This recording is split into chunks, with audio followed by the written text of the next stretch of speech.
পাঙ্গাসের রেসিপিটা কখনো মনে হয় না যে কেউ আগে খেয়েছেন। একান্তই আমার ব্যক্তিগত একটা রেসিপি। অসম্ভব মজা লাগে এভাবে আপনি যে পাঙ্গাস খাচ্ছেন তা কিন্তু মোটেও বুঝতে পারবেন না। আসসালামু আলাইকুম বলছিলাম সাথীস কুকিং স্টুডিও থেকে। আমি সাথী আজকে নিয়ে এসেছি পাঙ্গাসের অসম্ভব মজাদার একটি রেসিপি। এখন যেহেতু বাজারে ক্যাপসিকাম অনেক সহজলভ্য এবং খুব সহজে পাওয়া যাচ্ছে এবং অনেকটাই দাম কমে গেছে। তাই সেক্ষেত্রে কিন্তু এই ক্যাপসিকাম দিয়ে এই পেঁয়াজটা দিয়ে অসম্ভব মজা লাগে। আসলে যেকোনো খাবার একটু নতুনত্ব আসলে কার না ভালো লাগে। একেবারে সহজ রেসিপি আপনার ঘরে যা কিছু আছে সেটাই।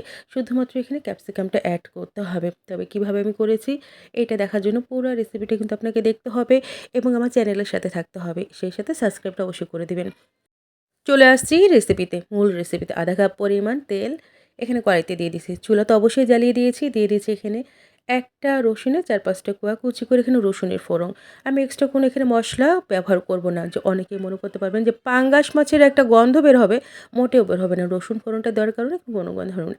দিয়ে দিলাম এখানে ২-৩ টা ছোট দেশি পেঁয়াজ কুচি। দেশি বিদেশি কোনো ম্যাটার করে না। আপনি যেকোনো পেঁয়াজ দিলেই হবে। আর তারপর পরে দিয়ে দিয়েছি এখানে আদা রসুন বাটা ২ চা চামচ। আমি একেবারে অল্প কিছু মশলা দিয়ে রান্নাটা করব। তবে সবকিছু আপনার ঘরের কাছেই থাকবে। আর আমি এই ফাঁকে বলে রাখি যদি আমার রেসিপিটা আপনাদের কাছে ভালো লাগে সেক্ষেত্রে অবশ্যই আমার চ্যানেলটাকে তো সাবস্ক্রাইব করবেন এবং যদি আমার পেজ থেকে দেখেন তাহলে কিন্তু ফলো করবেন।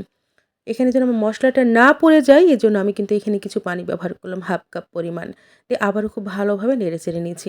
ওই যে বলেছিলাম ঘরে যা থাকবে সেই মশলাটাই দিয়ে দিব। দিয়ে দিলাম হলুদ গুঁড়ো, দিয়ে দিলাম এইখানে ধনে গুঁড়ো, সাথে দিয়ে দিলাম এইখানে একটু ঝাল বেশি যে মরিচটা 1/2 চা চামচ আর দিয়ে দিলাম এখানে কাশ্মীরি রেড চিলি পাউডার যেটা সেটা একটু বেশি করে দিয়ে দিয়েছি।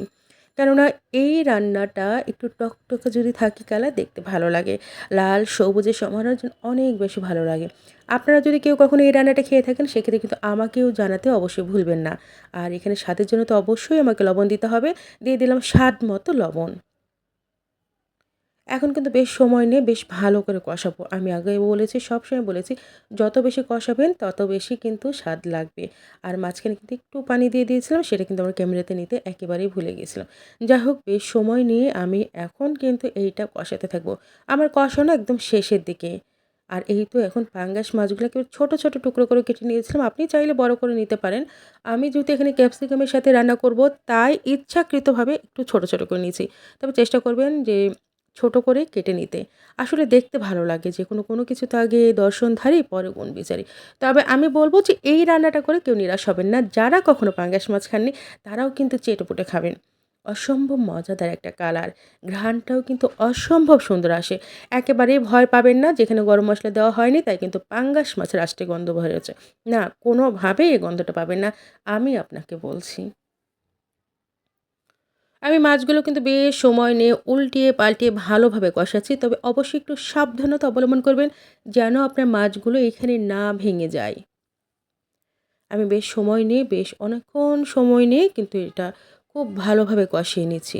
একেবারে কষানো যখন শেষ, আপনি যখন নিজেই বুঝতে পারবেন তেলগুলো উপরে উঠে আসছে, ঠিক তখনই কিন্তু এখানে ক্যাপসিকাম দিয়ে দিবেন। আমি ক্যাপসিকামের পরিমাণটা এখানে বলে দিচ্ছি না। ক্যাপসিকাম অনেকে কম পছন্দ করে, অনেকে বেশি পছন্দ করে। আমি এইখানে প্রায় ১ কাপের থেকে একটু কম মোটামুটি ২ টা সাইজের ক্যাপসিকাম এখানে দিয়ে দিয়েছি। দিয়ে আবার খুব ভালো মতো কিন্তু কষিয়ে নিচ্ছি। আমার কাছে মনে হলো আর কিছুটা দিই, সেই সেক্ষেত্রে আমি আর কিছুটা দিলাম। আবারও কিন্তু ক্যাপসিকাম দিয়ে কিন্তু খুব ভালোভাবে কষাচ্ছি। বিশ্বাস করেন এই মুহূর্তে যেই সুন্দর একটা গন্ধ বের হবে, আপনি নিজেও ভাবতে পারবেন না। কোথায় পাঙ্গাসের আষ্টে গন্ধ। কে বলে এটা গরিবের মাছ? মোটেও না।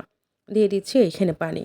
পানি এখানে ২ কাপ পরিমাণ দিয়েছি। পানি খুব একটা বেশি দিব না এই কারণে যে আমি কিন্তু আগে বেশ অনেক সময় নিয়ে কষিয়েছি। যেহেতু অনেক ছোট, ছোট পিসেস করা এখানে মাছগুলো তাই কিন্তু আমার পানি খুব একটা বেশি লাগবে না এইখানে। তারপর এখানে আমি দেখালাম চায়ের কাপের ছোট্ট যে কাপ এইখানে ২ কাপ দিয়েছিলাম। পরবর্তীতে আমি আরও ১/২ কাপ এইখানে এড করেছি। একটু নেড়ে-চেড়ে নেড়ে দিচ্ছি।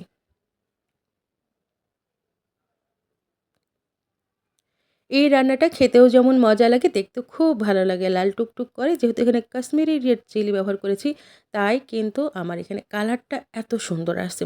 আপনারা যদি মনে করেন না এটা স্কিপ করবেন, ওকে স্কিপ করুন। পানি দেওয়া হয়ে গেল। পেঁয়াজটা আমি আগে দিই নাই, যেন এটা গলে যায়। দেশি পেঁয়াজগুলো খুব ইজিলি তাড়াতাড়ি গলে যায়।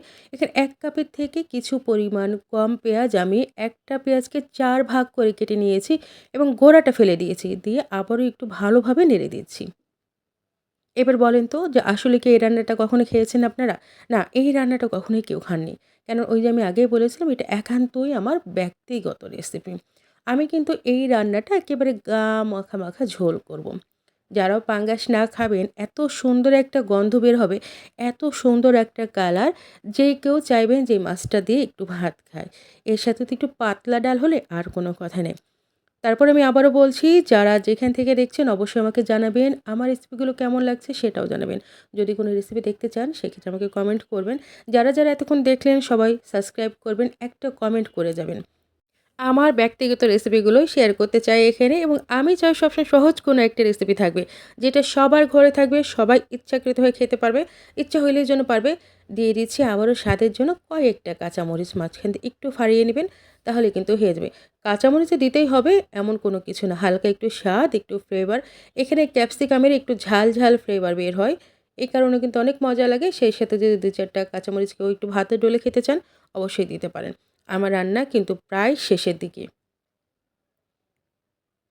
এখন রান্নাটা আপনি ঠিক কী পরিমাণ ঝোল খাবেন এটা ডিপেন্ড করবে একান্তই আপনার উপর। আমি খুব আলতো হাতে নেড়ে দিচ্ছি। কেননা রান্না যেহেতু শেষ, যেন মাছগুলো না ভেঙে যায়। বিশ্বাস করেন এত বেশি মজা, যারা পাঙ্গাস খায় তারা তো পছন্দ করবে। এছাড়া যারা পাঙ্গাস খায় না তারাও কিন্তু খুব মজা করে এটা খেতে চাইবে। এটাতে কোনো ধরনের আষ্টে গন্ধ বের হবে না, কোনো ধরনের খারাপ কিছু নয়। যারা বলে এই ধরনের কথা আমি বলব সবাই আমার রেসিপিটা ট্রাই করবেন। আল্লাহ হাফেজ। আসসালামু আলাইকুম।